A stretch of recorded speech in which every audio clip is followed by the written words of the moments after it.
Hello YouTuber family, તમારું સ્વાગત છે પ્રાચી મોદી ફેમિલીમાં। તો આજે બનાવીશું ભટુરે।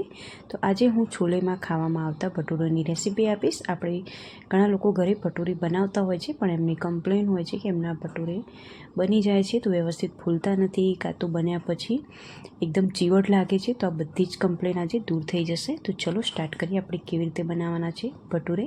તો અહીંયા મેં 3 ચમચી જેટલું સોજી લઈ લીધું છે, એટલે કે રવો લઈ લીધો છે। 3 ચમચી આપણે સોજી લેવાની છે અને એમાં અડધો કપ જેટલું મેં દહીં નાખ્યું છે। દહીં મેં અહીંયા થોડુંક ખાટા દહીંનો મેં અહીંયા ઉપયોગ કર્યો છે, બહુ વધારે ખાટું નહીં, નોર્મલ ખાટા દહીંનો આપણે અહીંયા ઉપયોગ કરવાનો છે। હવે 1 ચમચી મેં ખાંડ નાખી છે અહીંયા,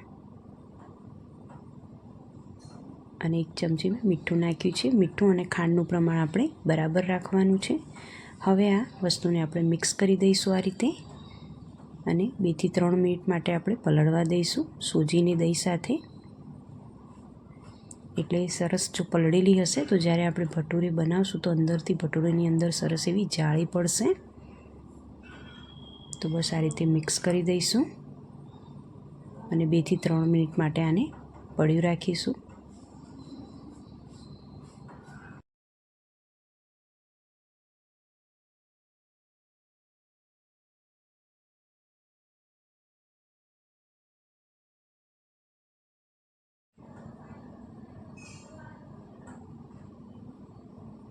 તો 2 થી 3 મિનિટ થઈ ગઈ છે।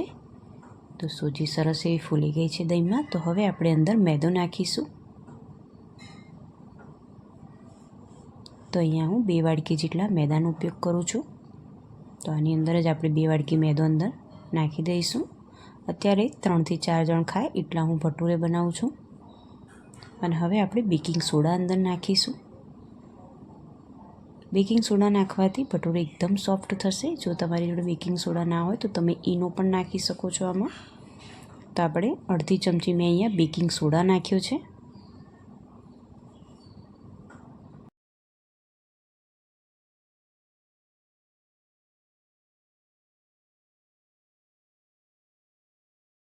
હવે આપણે દહીં સાથે આ રીતે લોટને બરાબર મસળી લેવાનું છે। પહેલાં મેદાને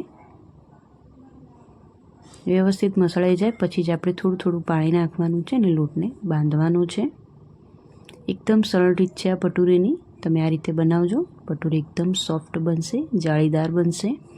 પડ્યા રહેશે પછી ખાશો તો પણ તમને સોફ્ટ લાગશે આ ભટુરે ખાવામાં। ઘણા લોકો કમ્પ્લેન કરતા હોય છે કે અમે ભટુરે તો બનાવીએ છીએ પણ અમારા ભટુરે એકદમ સોફ્ટ નથી બનતા, ચીવડ થઈ જાય છે, એટલે ખાવાની વધારે મજા નથી આવતી। પણ આ રીતે બનાવજો, પરફેક્ટ બનશે।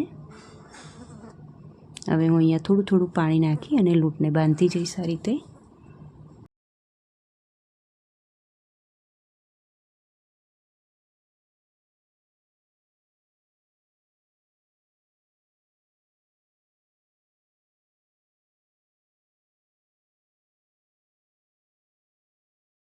તો આ લોટ પલાળીને હું કલાક માટે મૂકી દઈશ આને। જો કલાકથી વધારે તમારે રાખવો હોય તો રાખી શકો છો। જેટલો વધારે પલળશે એટલા ભટુરે ખાવામાં સોફ્ટ થાય છે।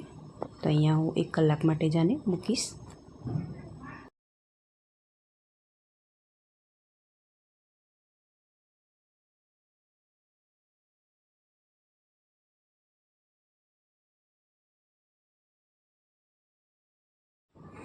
તો હવે આપણે એને પલાળીને મૂકી દઈશું 1 કલાક માટે। તો કલાક થઈ ગયો છે, તો હવે આપણે આમાંથી ભટુરે બનાવીશું।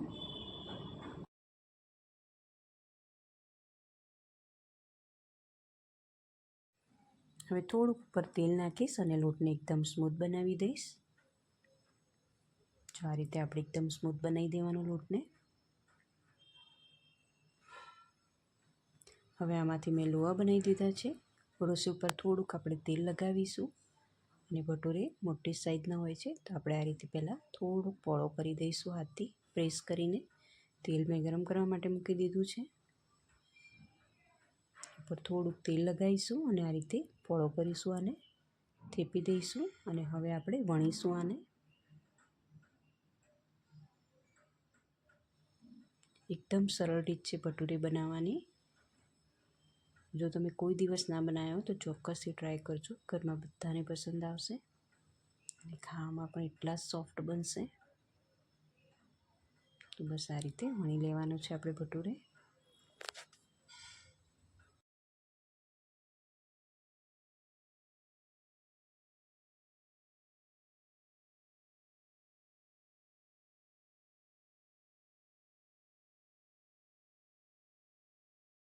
તો ભટુરે વણીને મેં રેડી કરી દીધું છે. તો તેલ પણ ગરમ થઈ ગયું છે. તો હવે આપણે એકદમ ગરમ તેલમાં નાખવાનું છે. ભટુરે તળો એટલે તેલ એકદમ ગરમ હોવું જોઈએ, પછી જ આપણે ભટુરે અંદર નાખવાનું, તો જ તરત ફૂલીને ઉપર આવશે. જો મીડિયમ તેલ હશે ને તમે ભટુરે અંદર નાખશો તો ફૂલે નહીં. એટલે તેલનું ખાસ ધ્યાન રાખવું, એકદમ ગરમ તેલ હોય એમાં જ ભટુરે આપણે નાખવાના. તો તરત જ ફૂલીને ઉપર આવી ગયો છે ભટુરે. આ ટિપ્સ સાથે તમે કરજો તો તમારા ભટુરા એકદમ ફૂલીને દડા જેવા થશે અને ખાવામાં પણ સોફ્ટ થશે. તમને જો આ રેસીપી પસંદ આવે તો પ્લીઝ મને લાઈક, શેર અને સબસ્ક્રાઈબ કરો, કોમેન્ટ પણ કરો. તો ચલો મળીએ એક નવા વિડીયોમાં નવી રેસીપી સાથે. ત્યાં સુધી આવજો. જય શ્રી કૃષ્ણ.